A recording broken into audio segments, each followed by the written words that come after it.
दोस्तों, चलिए आज हम मोस्ट इम्पोर्टेंट बीएसएससी के क्वेश्चन आंसर लेकर आए हैं। वेरी इम्पोर्टेंट है। आप लोग से अनुरोध है कि वीडियो अच्छा लगे तो शेयर एंड सब्सक्राइब जरूर करें। तो चलिए हम आज का फर्स्ट क्वेश्चन देखते हैं। क्वेश्चन नंबर 1 बोलता है कि सिंधु सभ्यता के निम्नलिखित स्थलों से किस स्थल में गोदी होने का परिणाम मौजूद है। तो हम जानते हैं कि लोथल क्या है, इसका लोथल। चलिए हम आगे देखते हैं अगला क्वेश्चन क्या कहता है। अगला क्वेश्चन कहता है उत्तरी बिहार का प्राचीन नाम क्या था। उत्तरी बिहार का प्राचीन नाम क्या था। तो उत्तरी बिहार का प्राचीन नाम वज्जी था। क्या था, वज्जी। चलिए हम अगला क्वेश्चन देखते हैं। देखिए थोड़ा 1 मिनट, थोड़ा इसको, चलिए कोई बात नहीं। चलिए आगे देखते हैं। अगला क्वेश्चन कहता है कि निम्न में से कौन से युग्म सही सुमेलित है। निम्न में से कौन सा युग्म सही सुमेलित है। तो हम जानते हैं कि क्वेश्चन नंबर 3 का आंसर होगा डी। क्वेश्चन नंबर 3 का आंसर होगा डी। 2 और 3, 2 और 3 क्या कहता है, कर्नावालिस अस्थाई भू बंदोबस्त। और 3 नंबर बोलता है बेलेजली सहायक संधि। चलिए हम अगला क्वेश्चन देखते हैं। अगला क्वेश्चन 4 नंबर है आपका, क्रिप्स मिशन का प्रस्ताव कब आया। क्या बोलता है क्वेश्चन नंबर 4, क्रिप्स मिशन का प्रस्ताव कब आया। तो इसका आंसर होगा ए। आंसर होगा ए, 30 मार्च 1942। 30 मार्च 1942। चलिए हम अगला क्वेश्चन देखते हैं। अगला क्वेश्चन कहता है कि दिल्ली समझौता किसे कहा जाता है। मोस्ट इम्पोर्टेंट क्वेश्चन, बीबीआई लगाइएगा। कहता है कि दिल्ली समझौता किसे कहा जाता है। तो हम जानते हैं कि दिल्ली समझौता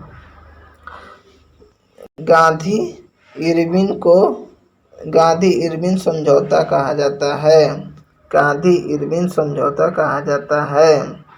चलिए अगला क्वेश्चन कहते हैं कि वह कौन सा अंतिम वर्ष था जब भारत में रेल बजट और केंद्रीय बजट अलग अलग प्रस्तुत किया गया है।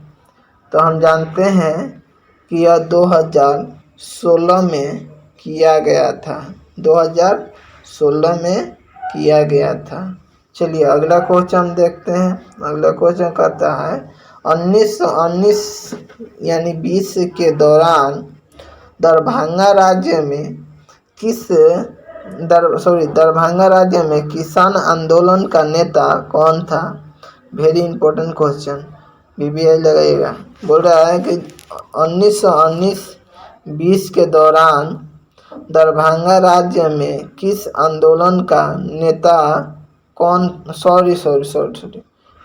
1919-20 के दौरान दरभंगा राज्य में किसान आंदोलन का नेता कौन था। तो हम जानते हैं किसान आंदोलन का नेता स्वामी विधानंद। चलिए अगला क्वेश्चन देखते हैं हम। अगला क्वेश्चन है वास्को डी गामा ने समुद्र मार्ग की खोज की थी। किसका किया था, तो भारत के। चलिए आगे देखते हैं। अगला क्वेश्चन है इनमें से कौन घटना द्वितीय विश्व युद्ध का परिणाम नहीं है। इनमें से कौन घटना इसमें से कौन सा घटना द्वितीय विश्व युद्ध का परिणाम नहीं है। तो इसका क्वेश्चन नंबर 9 का आंसर होगा सी, राष्ट्रीय संघ का संगठन। चलिए अगले देखते हैं। अगला क्वेश्चन करते हैं पीपल्स वार ग्रुप संबंधित है। क्वेश्चन नंबर 10 का आंसर होगा डी। क्वेश्चन नंबर 10 का आंसर होगा डी। चलिए आगे देखते हैं। अगला क्वेश्चन कहता है कि भारत का संविधान सभा के दौरान डैश डैश को अपनाया गया था। भारत का संविधान सभा के दौरान को अपनाया गया था। तो इसका आंसर होगा 11 का डी, 26 नवंबर 1949 को। देखिए आप लोग का ये जो भी क्वेश्चन बताया जा रहा है मोस्ट इम्पोर्टेंट क्वेश्चन बताया जा रहा है, तो आप लोग ध्यान से देखिएगा। चलिए अगला क्वेश्चन बोलता है कि भारतीय संविधान को संविधान सभा ने कब पास किया था। मोस्ट इम्पोर्टेंट क्वेश्चन VVI लगाइएगा। बोल रहा भारतीय संविधान को संविधान सभा ने कब पास किया था। तो हम जानते हैं कि संविधान सभा ने 26 नवंबर 1949 को लागू किया था। 26 नवंबर 1949 को लागू किया था। चलिए अगला क्वेश्चन देखते हैं। अगला क्वेश्चन देखते हैं यहाँ पे। अगला क्वेश्चन कहता है कि किस संविधान से भारत ने राज्य के नीति निर्देशक तथ्यों के विचार को अपनाया। Very important question. बोलता है कि किस संविधान से भारत ने राज्य के नीति निर्देशक तत्वों के विचार को अपनाया। तो क्वेश्चन नंबर 13 का आंसर होगा ए, आयरलैंड का संविधान। चलिए अगला क्वेश्चन देखते हैं। अगला क्वेश्चन कहता है कि निम्नलिखित में से किस विषय पर केंद्रीय और राज्य सरकार दोनों कानून बना सकते हैं। मोस्ट इम्पोर्टेंट क्वेश्चन, इससे VVI लगाइए। बोला निम्नलिखित में से किस विषय पर केंद्रीय और राज्य सरकार दोनों कानून बना सकते हैं। तो 14 नंबर का आंसर होगा सी। क्वेश्चन आंसर होगा सी, समवर्ती सूची विषय पर। चलिए अगला क्वेश्चन देखते हैं। अगला क्वेश्चन बोलता है कि निम्नलिखित में से कौन सा एक युग्म सही सुमेलित है। तो हम जानते हैं कि सही सुमेलित 15 का होगा बी। क्या होगा बी। अनुच्छेद 15 में क्या कहता है, राज्य द्वारा किसी प्रकार के भेदभाव के विरोध क्रांति। चलिए अगला क्वेश्चन देखते हैं। अगला क्वेश्चन क्या कहता है कि जब कोई राज्य राष्ट्रपति के शासन के अंतर्गत होता है तब उस राज्य का बजट कौन पारित करता है। जब कोई राज्य राष्ट्रपति के शासन के अंतर्गत होता है तब उस राज्य का बजट कौन पारित करता है। तो इसका आंसर होगा डी, वित्त मंत्रालय। चलिए आगे देखते हैं। अगला क्वेश्चन बोलता है कि भारत का प्रथम आम चुनाव कब हुआ था।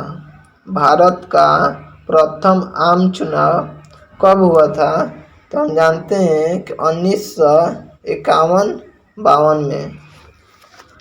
चलिए अगला क्वेश्चन देखते हैं। अगला क्वेश्चन कहता है कि पंचायत समिति के सदस्य अक्सर डैश वर्ष के लिए चुने जाते हैं।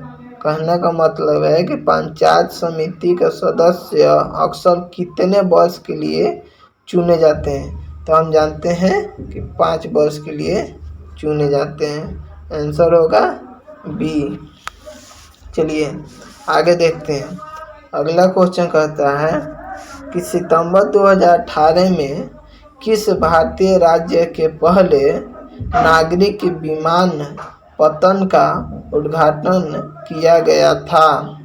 तो क्वेश्चन नंबर 19 का आंसर होगा ए, सिक्किम। क्या होगा, सिक्किम। चलिए अगला क्वेश्चन देखते हैं। अगला क्वेश्चन मेरा है कि भारतीय साक्ष्य अधिनियम डैश में अस्तित्व में आया। यानी कहने का मतलब है कि भारतीय साक्ष्य अधिनियम किस सन में अस्तित्व में आया था। तो क्वेश्चन नंबर 20 का आंसर होगा सी। क्वेश्चन नंबर 20 का आंसर होगा सी, 1 सितंबर 1872 में। चलिए आगे देखते हैं। अगला क्वेश्चन कहता है कि निम्न में से कौन सा ग्रह आकार और द्रव्यमान के मामले में पृथ्वी के लगभग समान है। तो हम जानते हैं शुक्र। क्या है? शुक्र। चलिए आगे देखते हैं। अगला क्वेश्चन 22 में बोलता है कि 1 दिसंबर को किस के रूप में मनाया जाता है। 1 दिसंबर को किस दिवस के रूप में मनाया जाता है। तो 22 का आंसर होगा ए, विश्व एड्स दिवस। चलिए अगला क्वेश्चन देखते हैं। अगला क्वेश्चन कहता है कि लावणी किस भारतीय राज्य का प्रसिद्ध लोक नृत्य है। तो हम जानते हैं क्वेश्चन नंबर 23 का आंसर होगा सी, महाराष्ट्र। क्या होगा? महाराष्ट्र। चलिए अगला क्वेश्चन देखते हैं। अगला क्वेश्चन बोलता है कि निम्नलिखित में से किस प्रकार का कोयला उच्चतम, देखिए क्या बोलता है, किस प्रकार का कोयला उच्चतम गुणवत्ता का होता है।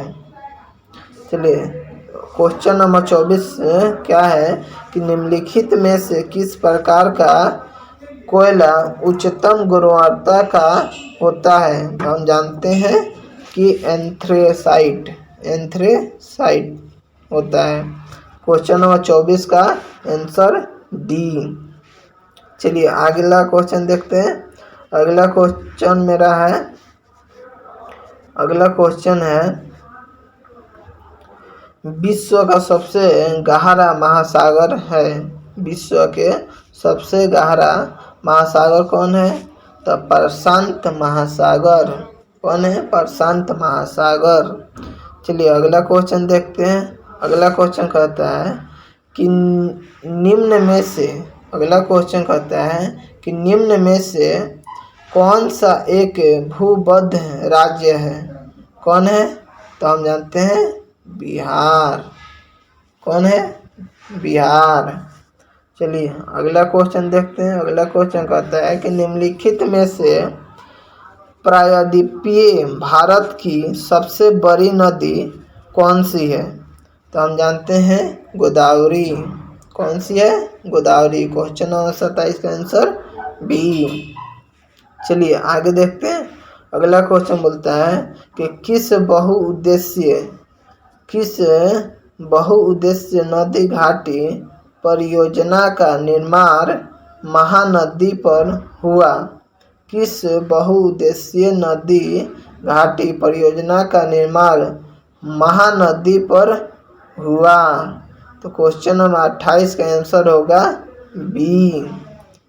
क्या होगा? हीराकुंड। क्या होगा? हीराकुंड।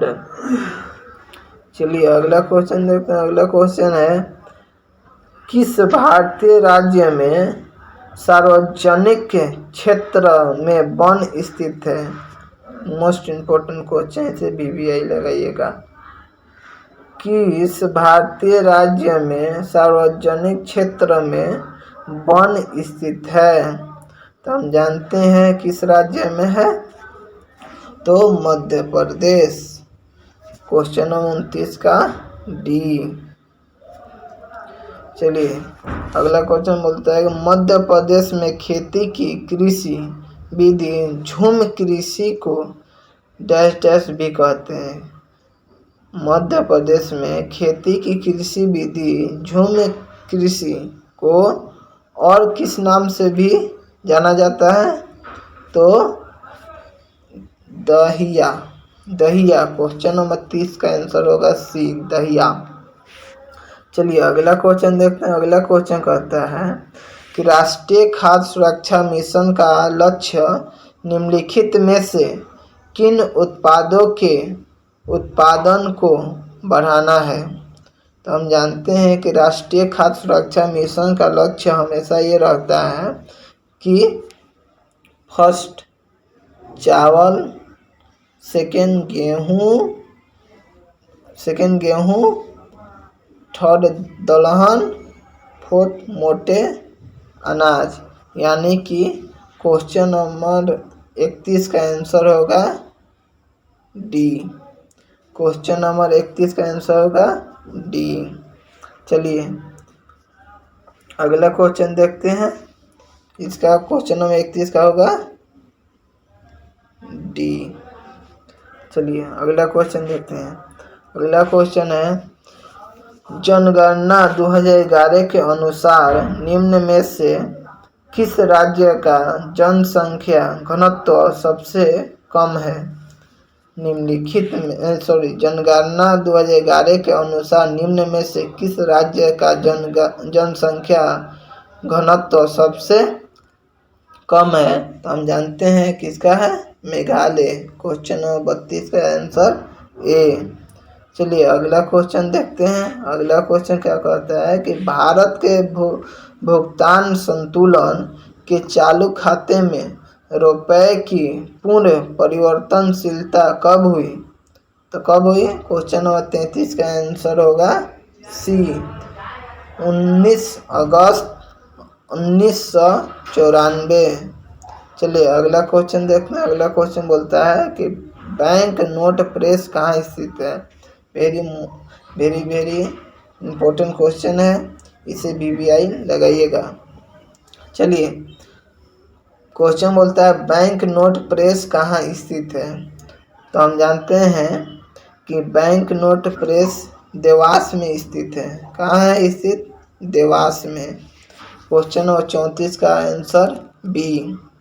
चलिए अगला क्वेश्चन देखते हैं। अगला क्वेश्चन है समुराई योद्धा वर्ग है। समुराई योद्धा वर्ग है, क्या है, वर्ग है।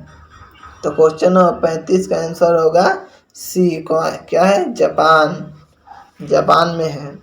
चलिए क्वेश्चन नंबर 36 कहता है कि स्पिनिंग जेनी की खोज किसने की थी। तो क्वेश्चन नंबर 36 का आंसर होगा सी, जेम हारग्रीव्स। चलिए अगला क्वेश्चन है। अगला क्वेश्चन क्या कहता है कि प्राकृतिक चयन, जिसे इंग्लिश में बोला जाता है नेचुरल सिलेक्शन, बोलता है प्राकृतिक चयन का सिद्धांत किसने दिया। तो किसने दिया, चार्ल्स डार्विन। क्वेश्चन नंबर 37 का होगा आंसर सी। चलिए अगला क्वेश्चन देखते हैं। अगला क्वेश्चन क्या है कि पौधों में निषेचन के फलस्वरूप उत्पन्न एकल कोशिका डैश कहलाती है। पौधों में निषेचन के फलस्वरूप उत्पन्न एकल कोशिका क्या कहलाती है। तो क्वेश्चन नंबर 38 का आंसर होगा ए, युग्म नज। चलिए अगला क्वेश्चन देखते हैं। अगला क्वेश्चन है दांतों एवं हड्डियों में उपस्थित रहता है। दांतों एवं हड्डियों में उपस्थित रहता है, क्या रहता है। तो क्वेश्चन नंबर 39 का आंसर होगा बी, क्या होगा, बी, कैल्शियम फॉस्फेट। चलिए अगला क्वेश्चन देखते हैं। अगला क्वेश्चन है पितरस का कार्य क्या है। पितरस का कार्य क्या है। तो हम जानते हैं कि पितरस का कार्य वसा का एमल्सीकरण करना। चलिए अगला क्वेश्चन देखते हैं। अगला क्वेश्चन है, अगला क्वेश्चन यहाँ देखते हैं। चलिए अगला क्वेश्चन यहाँ पे, अगला क्वेश्चन बोलता है कि जब हृदय की मांसपेशियां को पर्याप्त ऑक्सीजन नहीं पहुंचती। देखिए फिर से क्वेश्चन देखिए एक बार ध्यान से। जब हृदय की मांसपेशियों को पर्याप्त ऑक्सीजन नहीं पहुंचती है तो तीव्र छाती के दर्द के लक्षण दिखते हैं, क्या कहलाते हैं? तो क्वेश्चन नंबर 41 का आंसर होगा डी। क्या होगा? D, angina pectoris. चलिए अगला क्वेश्चन देखते हैं। अगला क्वेश्चन क्या है? अगला क्वेश्चन है बोमन संपुट किस तंत्र का भाग है? बोमन संपुट किस तंत्र का भाग है? तो क्वेश्चन नंबर 42 का आंसर होगा तुम्हारा ए, उत्सर्जन तंत्र का। चलिए अगला क्वेश्चन देखते हैं। अगला क्वेश्चन बोलता है कि निमाटोड द्वारा कौन सा रोग होता है? निमाटोड द्वारा कौन सा रोग होता है? तो क्वेश्चन नंबर 43 का आंसर होगा बी, फाइलेरियासिस। चलिए अगला क्वेश्चन देखते हैं। अगला क्वेश्चन है कीट निम्नलिखित में से संबंधित है? कीट निम्नलिखित में से संबंधित है? तो इसका आंसर होगा सी, एनीलिडा। एनीलिडा। चलिए अगला क्वेश्चन देखते हैं। अगला क्वेश्चन है रक्त का थाका जमने के लिए आवश्यक विटामिन है? चलिए मोस्ट इम्पोर्टेंट क्वेश्चन, इसे BBI लगाइएगा। रक्त का थाका जमने के लिए आवश्यक विटामिन है, क्या है? तो क्वेश्चन नंबर 45 का आंसर होगा सी, के। क्या होगा? सी। दूसरा क्वेश्चन है कि वायुमंडल में सबसे पर्याप्त मात्रा में पाए जाने वाला गैसीय मूल तत्व है, क्या है? क्वेश्चन नंबर 46 का आंसर होगा आपका ए, नाइट्रोजन। क्या पाया जाता है सबसे ज़्यादा मात्रा में? नाइट्रोजन। तो चलिए अगला क्वेश्चन देखते हैं। अगला क्वेश्चन वेरी इंपॉर्टेंट है, बोलता है श्यानता गुणांक का बीमा सूत्र है? श्यानता गुणांक का बीमा सूत्र है तो 47 का आंसर होगा ए। क्या है? ए। चलिए अगला क्वेश्चन देखते हैं। विद्युत आवेश का एसआई मात्रक क्या है? विद्युत आवेश का एसआई मात्रक क्या है? हम जानते हैं विद्युत आवेश का एसआई मात्रक कूलम्ब होता है। चलिए अगला क्वेश्चन देखते हैं। अगला क्वेश्चन बोलता है अश्व यदि एकाएक चलना प्रारंभ कर देते हैं तो अश्वारोही के पीछे की तरफ गिरने की आशंका का कारण है। मोस्ट इम्पोर्टेंट क्वेश्चन, देखिए फिर से एक बार समझिए। और अश्व यदि एकाएक चलना प्रारंभ कर देते हैं तो अश्वारोही के पीछे की तरफ गिरने की आशंका का कारण है। तो क्वेश्चन 49 का आंसर होगा सी, विश्राम जड़त्व। क्या है? विश्राम जड़त्व। चलिए अगला क्वेश्चन देखते हैं। अगला क्वेश्चन है कोई ऊर्जा जो भंडारित है, कोई ऊर्जा जो भंडारित है तो हम उससे क्या बोलेंगे? 50 का आंसर होगा ए। क्या होगा? ए, विभव ऊर्जा। तो चलिए अगला क्वेश्चन देखते हैं। अगला क्वेश्चन बोलता है भूकंप किस कारण से आते हैं? वेरी इंपॉर्टेंट क्वेश्चन, BBI लगाइएगा। भूकंप किस कारण से आते हैं? तो हम जानते हैं कि भूकंप विवर्त निकटता के कारण होता है। तो क्वेश्चन नंबर 51 का आंसर होगा ए। चलिए अगला क्वेश्चन देखते हैं। अगला क्वेश्चन क्या बोलता है कि सोनार में डैश तरंगे प्रयुक्त होती है? तो सोनार में डैश तरंगे प्रयुक्त होती है तो क्वेश्चन नंबर 52 का आंसर होगा ए। क्या होगा? ए, पराध्वनि। चलिए अगला क्वेश्चन देखते हैं। अगला क्वेश्चन कहता है कि 1 किलोग्राम के पदार्थ के तापमान को डिग्री सेंटीग्रेड बढ़ाने के लिए आवश्यक ऊष्मा की मात्रा को क्या कहा जाता है। Very important question. देखिए फिर से एक बार समझिए। बोलता है कि 1 किलोग्राम के पदार्थ के तापमान को डिग्री सेंटीग्रेड बढ़ाने के लिए आवश्यकता ऊष्मा की मात्रा को क्या कहा जाता है।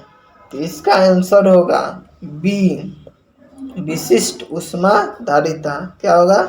विशिष्ट ऊष्मा धारिता। चलिए अगला क्वेश्चन देखिए। अगला क्वेश्चन बोलता है कि किस कारण से आकाश का रंग नीला दिखाई देता है। वाह, वेरी इंपॉर्टेंट क्वेश्चन। किस कारण से आकाश का रंग नीला दिखाई देता है।